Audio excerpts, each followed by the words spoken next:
les clés, ne les perds pas sur le... Retrouvez les clés de l'IMO, présentées par Philippe Cohen. Tous, soyez les bienvenus dans votre émission Les Clés de l'IMO. Je suis Philippe Cohen, conseiller immobilier, et j'ai le plaisir de partager chaque semaine avec vous des thèmes traitant de l'immobilier. Allez, tout de suite, le sommaire de cette semaine. Alors, tout d'abord, dans l'Actu Immo, nous nous poserons la question s'il faut vendre ou faire des travaux dans son logement avec le nouveau calendrier des diagnostics immobiliers qui arrive dans le cadre de la loi climat et résilience. Ensuite, nous partagerons le thème IMO de la semaine avec le prêt avance rénovation. Ensuite, la question juridique IMO qui est posée cette semaine. Une fissure dans une baignoire, qui doit payer? Le propriétaire ou le locataire? Et enfin, nous présenterons le bien IMO de cette semaine. Nous irons à quelques kilomètres de Marseille vers Allo. Les clés de l'IMO, c'est tout de suite, c'est maintenant. Les clés de l'IMO, c'est tout de suite. Alors, l'actu IMO, aujourd'hui, nous nous posons la question s'il faut vendre son logement ou plutôt faire des travaux dans le cadre de la loi climat et résilience. Donc, avec les nouvelles réglementations liées donc à la performance énergétique qui vont bientôt rentrer en vigueur. Et peut-être n'est-il pas vraiment intéressant de garder un bien immobilier qui est mal isolé dans son patrimoine. Et les travaux à effectuer peuvent être parfois assez coûteux. Alors que faire? Alors nous rappelons le calendrier concernant les diagnostics de performance énergétique. D'ici le 1er janvier 2025, pour les logements classés G, eh bien, ceux-ci ne pourront plus être loués. Donc souvent de gros travaux de rénovation sont souvent à prévoir pour améliorer cette note. Et il y a différents coûts dans la rénovation. Une rénovation globale, le coût oscille entre 500 et 1000 euros le mètre carré pour passer d'une étiquette G à une étiquette D ou C. Pour isoler les murs, alors ce qu'on appelle les murs TTI, c'est-à-dire toute température intérieure, c'est-à-dire que nous allons faire une isolation de par l'intérieur. Et pour ce type de travaux, on valorise ces travaux à entre 70 et 80 euros du mètre carré. Pour isoler des murs TTE, ce qu'on appelle toute température extérieure, c'est-à-dire isoler l'appartement du côté extérieur de la paroi. Et là, on a un coût qui oscille entre 180 et 220 euros le mètre carré. Après, il y a des travaux d'isolation pour les toitures, terrasses, remplacement d'une porte mal isolée, le remplacement aussi d'une fenêtre de toit et le remplacement d'une fenêtre bois en PVC. Sans parler aussi du système de chauffage où on a des prix qui oscillent vraiment entre 1000 et 10 000 euros le système de chauffage.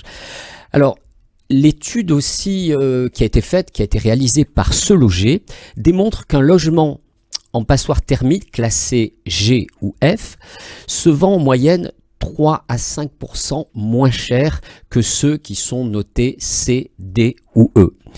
Donc peut-être faut-il profiter de ce moment, de cette période pour faire estimer votre bien, donc avant de prendre cette décision de soit de le garder, soit de le vendre. Bien évidemment, je peux me proposer de faire cette estimation et elle sera gratuite pour les auditeurs de Radio JM. Donc le thème IMO que nous partageons cette semaine, il s'agit du prêt avance rénovation par plus. Mais qu'est-ce que cela veut dire?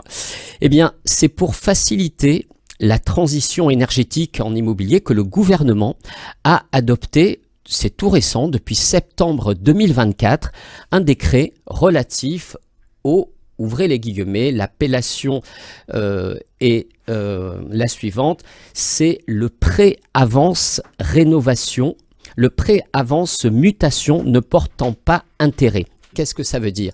Alors c'est un prêt, c'est l'État qui vous octroie un prêt donc avance mutation, c'est-à-dire ce prêt ne sera remboursable uniquement au niveau de la mutation de l'appartement, c'est-à-dire dans le cadre d'une vente ou d'une donation ou d'une succession. Et il n'y aura pas d'intérêts qui seront liés à ce prêt. Bien évidemment, il y a des conditions, c'est ce que nous allons voir tout de suite. Alors, le prêt avance mutation, c'est un dispositif de financement qui est destiné à faciliter l'accès à des travaux de rénovation énergétique pour les propriétaires de logements, en particulier ceux qui ont des revenus modestes et des difficultés à obtenir un prêt de façon classique.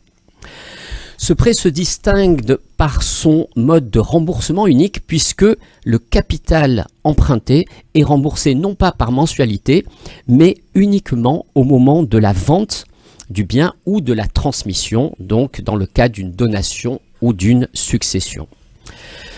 Alors à qui ce prêt peut-il s'adresser? Ce prêt s'adresse avant tout aux propriétaires occupant leur logement, souvent âgés, qui souhaitent financer des travaux de rénovation énergétique, mais sans augmenter leurs charges, leur mensualité. Il est aussi adapté aux personnes ayant un accès limité aux prêts bancaires en raison de leur âge ou de leur situation financière. Et bien évidemment, c'est un prêt qui est dédié uniquement pour un appartement, un bien en tant que résidence principale. Alors, quel type de travaux sont éligibles pour ce type de prêt? Alors, les fonds peuvent être utilisés pour financer des travaux de rénovation énergétique, isolation, chauffage, fenêtres, pour rendre le logement plus économe et ainsi réduire la facture énergétique. Alors, ce prêt est généralement accordé avec une hypothèque directement sur le bien immobilier pour garantir le remboursement du capital à la vente ou à la transmission du bien. Les conditions varient suivant les banques, mais le montant est souvent limité par la valeur elle-même du bien et aussi l'âge de l'emprunteur. Ce prêt est proposé par certaines banques partenaires de programmes publics comme MaPrimeRénov'. Nous avons eu l'occasion de parler de ce programme MaPrimeRénov' dans une ancienne émission. Alors, quelles sont les conditions d'obtention du prêt? Plusieurs conditions doivent être remplies pour bénéficier de ce prêt avance mutation. Les travaux concernés, donc, ce sont des travaux qui visent à avoir une économie d'énergie dans le logement, travaux d'isolation thermique plus performants pour les toitures, des murs donnant sur l'extérieur, des parois vitrées et portes donnant sur l'extérieur, des travaux de remplacement de systèmes de chauffage, des systèmes de production d'eau chaude, sanitaires, performants, etc. Les personnes concernées, alors le bénéfice du prêt est réservé aux personnes physiques, sous condition, donc nous l'avons dit, de ressources fixées par l'arrêté gouvernemental, au titre de travaux réalisés et bien évidemment sous-entendu que ces personnes occupent leur logement en tant que résidence principale. Exemple, un ménage de 3 personnes qui peut en bénéficier, eh bien leurs conditions de ressources doivent être comprises entre 40 et 50 000 euros suivant les départements. Alors, en tant qu'utilisation comme résidence principale par l'emprunteur, le logement doit être occupé au moins 8 mois par an, sauf en cas d'obligation professionnelle, raison de santé ou cas de force majeure. L'emprunteur doit utiliser le bien en tant que résidence principale au plus tard dans un délai de 6 mois suivant la clôture du prêt. Et c'est la date de clôture du prêt qui est celle à laquelle l'emprunteur transmet tous les éléments justifiant des travaux réalisés.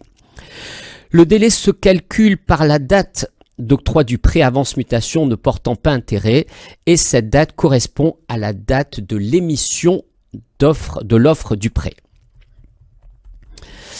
Alors le prêt, ce fameux prêt avance mutation, ne porte donc sur un logement uniquement d'habitation et celui-ci ne peut en aucun cas être transformé en locaux professionnels ou commerciaux, ni affecté à la location, ni utilisé comme résidence secondaire. Si cela était le cas, eh bien, l'État demanderait le remboursement intégral et immédiat du prêt.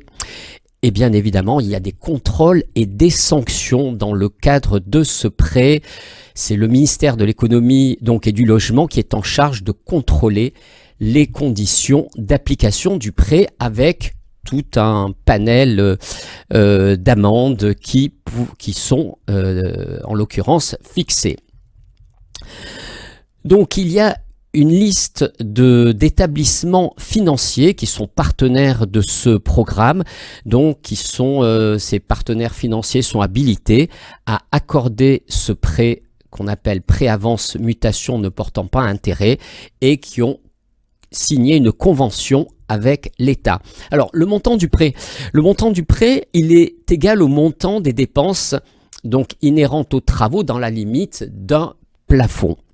Le plafond est défini en fonction de la nature des travaux, mais il y a un montant maximal qui est plafonné à 50 000 €. Le versement de ce prêt peut être versé en une ou plusieurs fois. Il peut être versé sur la base, dans un premier temps, de devis de travaux ou sur la base de factures de travaux réalisés. Le versement sur facture peut conduire au dépassement du montant initial prévu par les devis et en aucun cas, donc, les versements ne pourra se faire après un délai de 3 mois suivant la date de clôture du prêt. Alors, les modalités du prêt, la durée de ce prêt ne peut excéder 120 mois, donc répartis sur 10 ans. Si un prêt conclut pour une durée plus longue, eh bien, il y aura une offre de prêt avec un TEG, un taux effectif global qui sera applicable et qui sera en vigueur pour ce prêt. Pour les conditions liées aux travaux, donc le prêt ne peut être accordé que pour financer et exclusivement pour financer des travaux d'économie d'énergie réalisés par des professionnels. Et les entreprises, donc les artisans, doivent avoir le label RGE, donc qui veut dire reconnu garant de l'environnement. Les justificatifs, bien évidemment, ils vous seront demandés. Ce sont un justificatif d'occupation de résidence principale, le dernier avis d'imposition, les descriptifs détaillés des travaux faisant apparaître le montant prévisionnel des travaux éligibles et tout l'ensemble des devis détaillés. Et avec le nouveau calendrier de la loi climat et résilience, le prêt, ce fameux prêt avance mutation, peut être aussi une réelle opportunité pour financer des travaux de rénovation énergétique de logements. C'est dans cet esprit, en tout cas, que le gouvernement l'a mis en place. Voilà ce qu'on pouvait dire sur ce prêt avance mutation ne portant pas intérêt. Troisième point de notre émission, nous abordons la question IMO qui a été posée. Je vous la livre. Un locataire a appelé son propriétaire car sa baignoire s'est fissurée. Et le bailleur doit-il remplacer la baignoire? Eh bien, tout dépend de l'origine de la fissure. L'article 7 de la loi 1989 prévoit que le locataire est responsable des dégradations et pertes qui surviennent pendant la durée de son bail, à moins qu'elle n'ait eu lieu dans le cadre d'un cadre de force majeure. C'est donc le locataire qui est responsable de la fissure, sauf s'il prouve que cette fissure provient d'un défaut ou de la vétusté de la baignoire, ce qui engagerait plutôt la responsabilité du bailleur. Voilà, à présent nous présentons un bien immobilier. Nous partons à quelques kilomètres de Marseille, dans la commune d'Allot.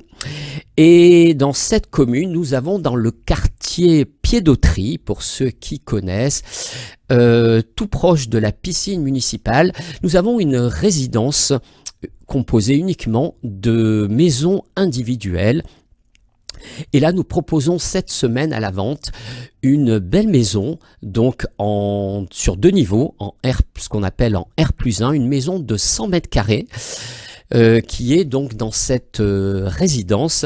Nous avons en rez-de-chaussée le séjour avec une cuisine indépendante ouverte sur terrasse et jardin, également une chambre, et à l'étage nous avons 3 chambres avec la salle de bain.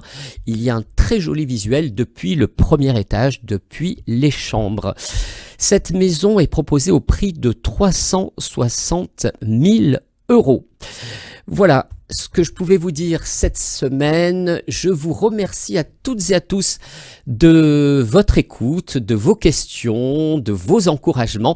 J'en profite pour remercier Amy qui est à la technique et à la régie avec moi, toujours pour ses précieux conseils et sans qui cette émission n'aurait pas pu avoir lieu. Je vous donne rendez-vous la semaine prochaine, même jour, même heure et toujours de bonne humeur. Voici les clés, ne les perds pas sur le... Retrouvez les clés de l'IMO, présentées par Philippe Cohen.